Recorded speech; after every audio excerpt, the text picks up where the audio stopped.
करते हैं। General organic chemistry chapter का नाम है, ठीक है, स्टार्ट करते हैं।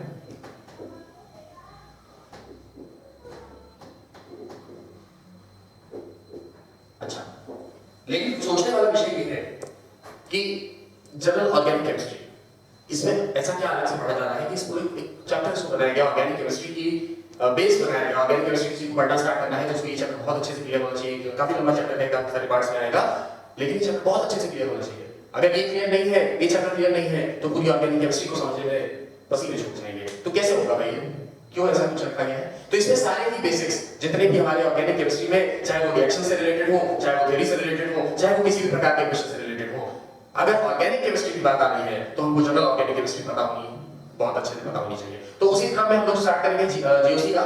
ये हमारा पहला लेक्चर है, इसमें जनरल हम लोग इंट्रोडक्शन लेंगे, क्लासिफिकेशन देखेंगे कि ऑर्गेनिक कंपाउंड्स की क्लासिफिकेशन कैसे होगी। इस तरीके से छोटे-छोटे लेक्चर्स बनाएंगे, छोटे-छोटे टॉपिक्स बनाएंगे, जितना छोटा सा छोटा हो सकता है। अब कुछ टॉपिक्स कई हैं इतने लेंथी, जैसे आइसोमेट्रिक, उसको एक वीडियो में निपटाया नहीं जा सकता। जैसे आईपीसी, उसको एक वीडियो में निपटाया नहीं जा सकता, तो उसको हम लोग छोटे 1 2 3 पार्ट्स में करेंगे।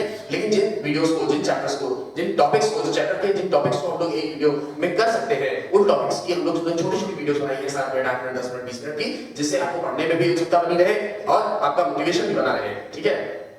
तो जनरल ऑर्गेनिक केमिस्ट्री की शुरुआत करने से पहले हम लोग को समझना पड़ेगा जो बहुत बेसिक्स बातें हैं। आज का लेक्चर कोई बहुत टफ नहीं है, पहला लेक्चर है, बहुत इजीली पढ़ जाएगा, कोई दिक्कत वाली बात नहीं है। ऑर्गेनिक केमिस्ट्री की बात करें तो ऑर्गेनिक केमिस्ट्री के लेक्चर में स्टार्ट करने से पहले हमको पता होना चाहिए कि ऑर्गेनिक केमिस्ट्री में वो पढ़ना क्या है।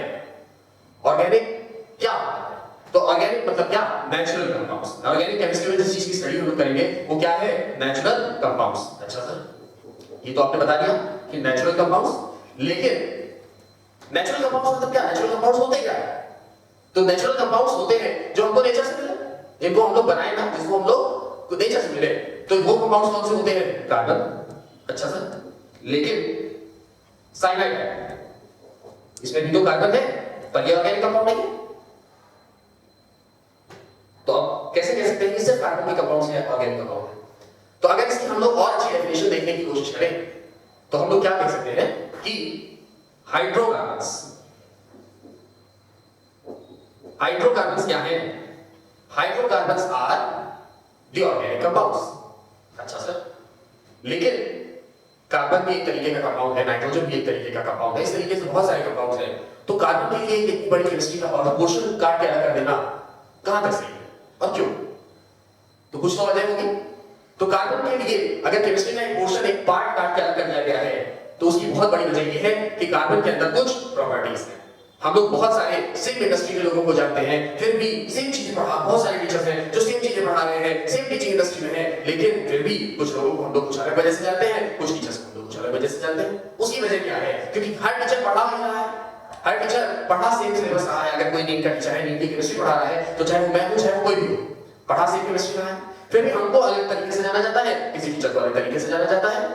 उसकी क्या है? उसकी वजह है कि मेरा पढ़ाने का तरीका अलग है, मेरी कुछ प्रॉपर्टीज अलग है और उस टीचर की प्रॉपर्टीज कुछ अलग है। तो अगर हमने कार्बन के लिए अलग केमिस्ट्री के पार्ट को डिफाइन कर दिया है कि ऑर्गेनिक केमिस्ट्री के अंदर हम लोग कार्बन के बारे में पढ़ेंगे, तो इसका मतलब कार्बन की प्रॉपर्टीज कुछ अलग होंगी।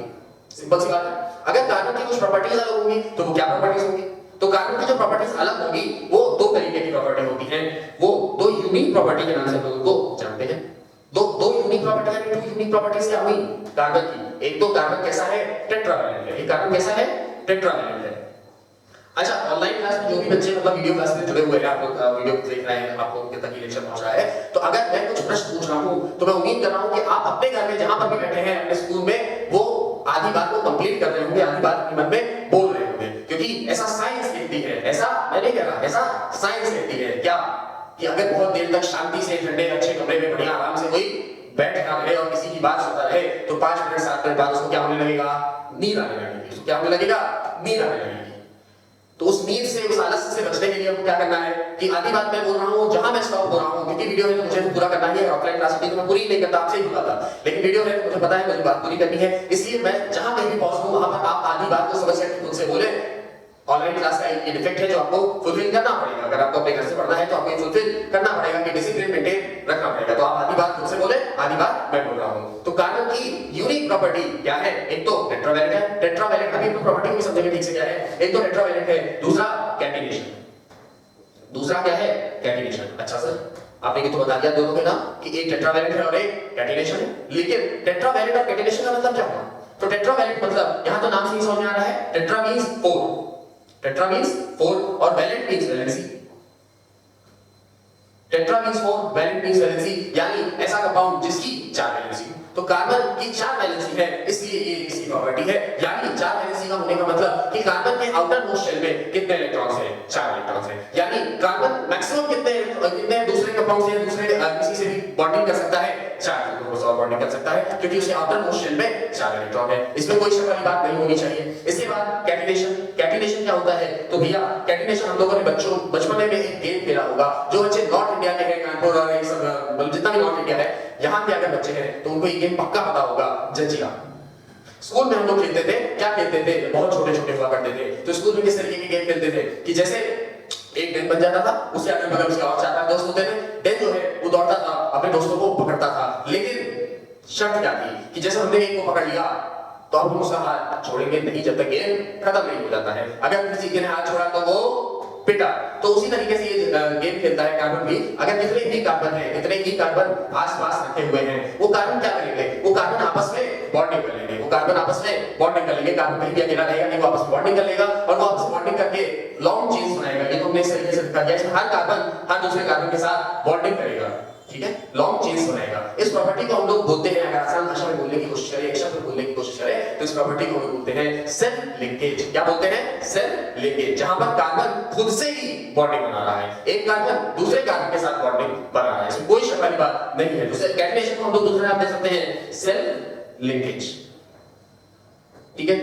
इंट्रोडक्शन में हम लोगों ने जो देखा वो क्या देखा कि ऑर्गेनिक केमिस्ट्री में हम लोग नेचुरल कंपाउंड्स की बात करते हैं। नेचुरल कंपाउंड क्या होते हैं? कार्बन। कार्बन से भी अच्छा वर्ड अगर हम दें तो होता है हाइड्रोकार्बन। कार्बन से भी अच्छा वर्ड होता है हाइड्रोकार्बन। अच्छा भैया, तो हाइड्रोकार्बन, अब कार्बन को अलग केमिस्ट्री में क्यों रखा गया है, अलग पार्ट से क्यों पढ़ा जा रहा है? क्योंकि कार्बन जो है वो दो प्रॉपर्टी शो करती है, टेट्रावैलेंट और कैटिनेशन। टेट्रावैलेंट क्या होता है? 4 वैलेंसी, जिससे ऐसा कंपाउंड जिसकी वैलेंसी 4 हो, और कैटिनेशन मतलब सेल्फ लिंकेज, इसमें कोई शक वाली बात नहीं है। इसके बाद हम लोग पढ़ेंगे कि ऑर्गेनिक केमिस्ट्री में या जो ऑर्गेनिक कंपाउंड्स हैं उनको हम लोग कितने पार्ट में जानते हैं, ठीक है। तो इसका नाम हम लोग रख सकते हैं क्लासिफिकेशन ऑफ ऑर्गेनिक कंपाउंड्स।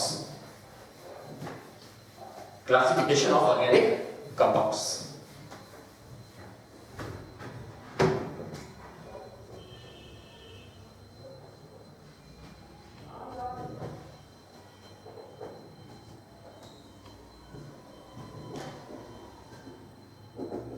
तो अगर बात करें ऑर्गेनिक कंपाउंड्स की, तो ऑर्गेनिक कंपाउंड्स जनरली दो पार्ट में, ऑर्गेनिक कंपाउंड्स दो पार्ट में डिवाइडेड है। या तो ओपन चेन होगी या तो साइक्लिक चेन होगी।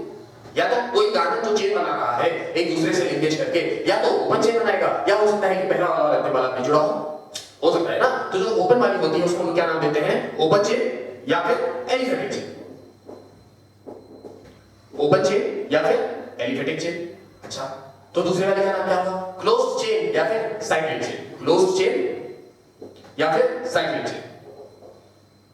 अच्छा सर, ठीक है। तो क्या सर ये दो पार्ट है? नहीं, ये दो पार्ट तो मेन पार्ट है, इसके अंदर सब डिविजन्स भी है। कैसे? जैसे ओपन और aliphatic chain. Open aliphatic chain again दो पार्ट में डिवाइडेड है, सैचुरेटेड कंपाउंड्स और अनसैचुरेटेड कंपाउंड्स। सैचुरेटेड कंपाउंड्स और अनसैचुरेटेड कंपाउंड्स। हाँ, तो सैचुरेटेड कंपाउंड्स और अनसैचुरेटेड कंपाउंड्स।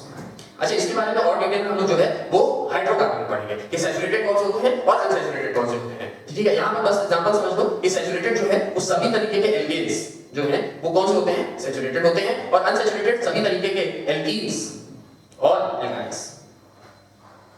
एल्कीन्स और एल्काइन्स। अच्छा sir, now closed end cyclic chain. Closed और साइक्लिक चेन की बात करें तो क्लोज्ड और साइक्लिक चेन अगेन दो तरीके की है, एक तो होमोसाइक्लिक और हेटेरोसाइक्लिक। हेटेरोसाइक्लिक या फिर होमोसाइक्लिक। अच्छा सर, हेटेरोसाइक्लिक क्या हुआ? जिसमें कम से कम कोई ना कोई एक कार्बन हो और कम से कम एक कार्बन के अलावा कोई एक कम से कम कार्बन हो या एक कम से कम कार्बन के अलावा भी कोई ना कोई हो। जैसे ना मैं एक स्ट्रक्चर बना रहा हूं, नाम उसका आप लोग बताएंगे कमेंट में, ठीक है। सपोज इस तरीके का कोई कंपाउंड है या इस तरीके का कोई कंपाउंड है, ठीक है। इस तरीके के जितने भी साइकिल्स होते हैं इन सबको हेटेरोसाइक्लिक के पार्ट में रखा जाता है, जिसमें एक कार्बन हो, एक कुछ और दूसरा एटम हो। तो सर होमोसाइक्लिक क्या हुआ? होमोसाइक्लिक बच्चा दो पार्ट और हुए होमोसाइक्लिक, ठीक है, होमोसाइक्लिक को हम लोगों ने दो पार्ट और तोड़े, एक तो एरोमेटिक चेन्स और दूसरा साइक्लिक चेन्स। ठीक है, एरोमेटिक चेन जो हुई, इस एरोमेटिक चेन को हम लोगों ने क्या बोला, बेंजोइड्स